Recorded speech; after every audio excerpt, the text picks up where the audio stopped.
Welcome from my slice of life, where I'm helping to bring more joy into yours. This is the My Slice of Life podcast.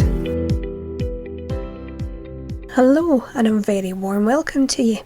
This week, we are going to be looking at 5 natural and safe remedies that you can try at home. Now, these are ones that I use with my family. In fact, I'm using the very first one today because my throat's a little bit raw, so I am using garlic and honey. This is a good one to boost your immune system, and also if, like me at the moment, you get a little bit under the weather and needing a boost. For this, just get a small, clean jar, make sure it's nice and clean, sterilise it. You can either wash it and dry it in the oven. I think it's usually quite a low temperature they use, like 140 degrees. I just fill it with boiling water from the kettle and leave it for 10 minutes. Seems to do the same thing. So once you've sterilised your jar, put in about 15 cloves of garlic. I just peel them, stick them in, and then top it up with honey. Now, ideally, you don't want any air left.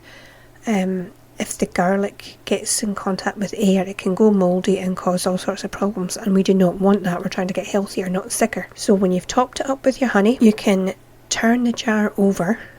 Every day for a wee while, I turn it over. You'll actually see the garlic cloves float up and down in the honey. It's really cool. After a few days, you will notice that the cloves start to sink, and that's what you're looking for. You want them to sink. When that happens, you can start using the honey. Just like a teaspoon at a time. That would be plenty. I'm having, at the moment for my throat, I am taking a teaspoon about 3 times a day to help my throat. One thing I did the last time I had a chest infection, and I'm going to tell you this, but I'm not a doctor, I'm not a herbalist either. This is just what I did. So I'm not telling you to do it, I'm not making any claims it's a miracle cure. But when I had a chest infection, I used this honey and garlic mixture. I used that several times. I think I was on it about 5 times a day, maybe more. It's spoonfuls 5 times a day. So I used that, but I also used fire cider. I had a thyme oxymel. It was a sugar solution. I actually saw a video on YouTube and they make it from bay leaves, so I made that. I mean, I used loads of things for my chest infection, and I didn't use antibiotics, and that's the first time I've really done that. And as an asthmatic, that's a big deal. I just wanted to kind of test it on myself and see, can I fight this just using natural things? And luckily I did. Again, not saying that will work for everybody, that's just what I did as an experiment on myself. Okay, so that was your immune system. The second thing I want to tell you about is just a herb called lemon balm. You may have it in the garden. I have it in the garden and I have it in the allotment. And it was one of those ones I planted before I knew it's like mint. If you know about mint, it'll just take over and grow everywhere. This is an aggressive plant.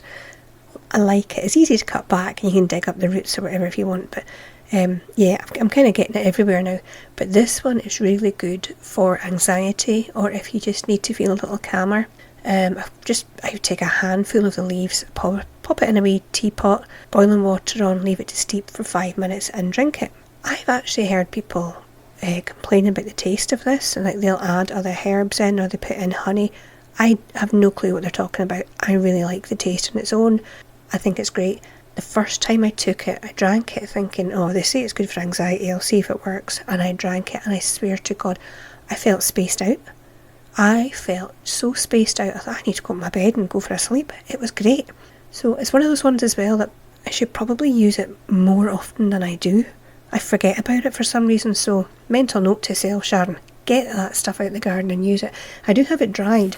I have jars of it dried, so I like taking herbs and using them fresh. I think that's always a nice idea, but I do have some dried to use in the winter time.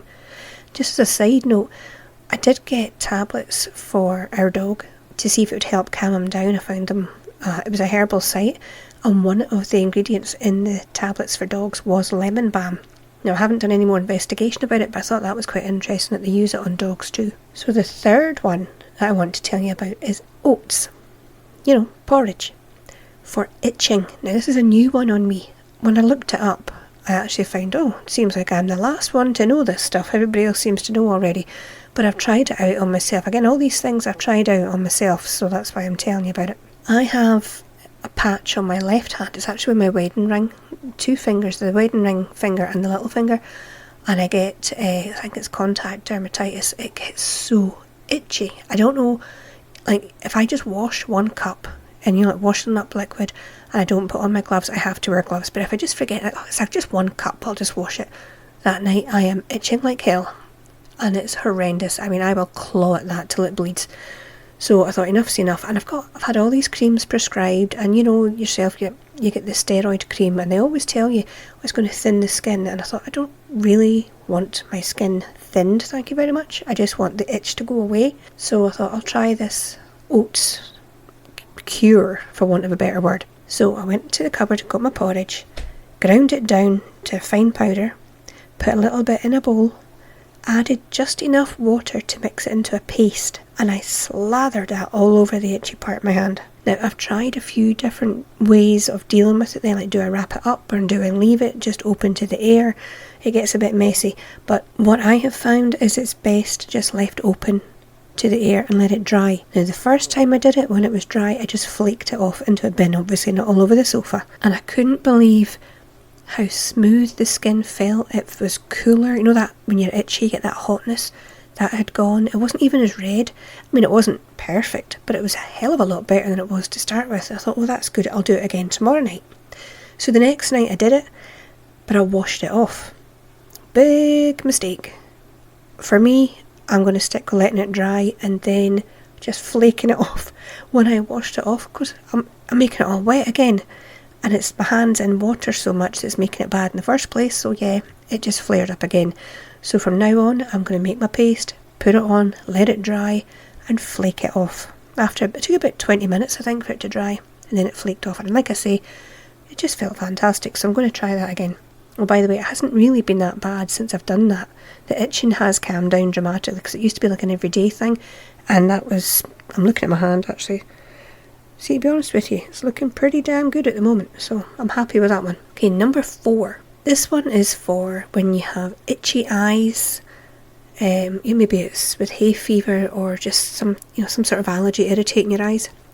Cornflowers. I don't know if other people have different names for them, but it's like the wild meadow flower, cornflowers. A wee while ago, it actually wasn't me that had to use it, it was our son. He had really, really red eye. It was his left eye. He came into the room and he went, "There's something wrong with my eye." And I went, holy hell, he looked like a vampire. It was that red. Really bad and itching. So the first thing I did was actually take him down to the optician here, just to rule out that nothing serious was causing it. And they said, no, it's mild conjunctivitis. It'll be fine. They gave him some drops. He used the drops a little, but I'm starting to think at this point, I'm going, I've read about this. So I've got a wee book. You know, if any time I get a herbal book out the library or hear about something, I write it down because my memory's crap. Rosemary, funnily enough, is meant to be good for memory, but I keep forgetting to get it. Anyway, I digress. So anyway, I looked up in my book, and sure enough, it said you can use cornflowers, or actually fennel seeds as well, but I had cornflowers dried, so in a wee jar, so I thought I'll try it and see. I didn't know how many to use, so I just put in like a couple of the dried flower heads. Again, put it in my little magic teapot. It's one of those clear ones, and it's got a wee compartment that you can put your herbs in, and oh, it's cool. Got it second hand, but I love it. So anyway, I did that, put the hot water over it, we let it steep for, I don't know, I think I left it until it cooled, basically. I think it's maybe a bit longer than you're supposed to, but what the hell. So it was cool. We got some cotton wool pads, dipped it in the liquid. He put that on his eye, and he said instantly, it was like, oh, he says, that feels better. You know, it was that relief. So we did that a few times. You know, he would come in, we'd get the cotton wool pad. I kept it in a jar in the fridge, the liquid that, the tea, basically. And we would keep doing it, just a wee cotton wool pad, dip it in the liquid, put it on his eye for a few minutes, and within a couple of days, it all cleared up, and it hasn't come back. So that's a good one to remember. Now, like I said, apparently in the wee book that I have, it's I have a note saying you can use fennel seeds.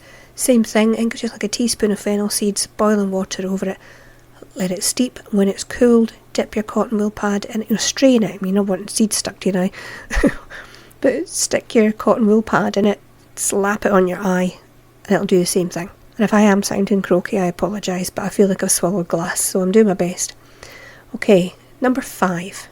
Now this is for allergies, and maybe one you've heard of. I had kind of forgotten about it for some stupid reason. I think I've just got that many things rattling about my brain, just like everybody else.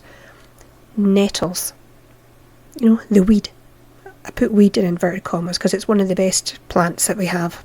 Nettles for allergies. Now, in this house, we all have, or seem to get, either hay fever or some kind of allergic reaction to pretty much everything. But I've got different trees in the garden, and it seems to spark each of us off at a different time, depending on what's flowering at the time. But nettle tea is apparently really, really good for allergies. So we have been drinking nettle tea, and surprisingly, everybody likes the taste. So I'm delighted with that. Again, you could add honey to it, or maybe mint would be nice. So yeah, nettle tea.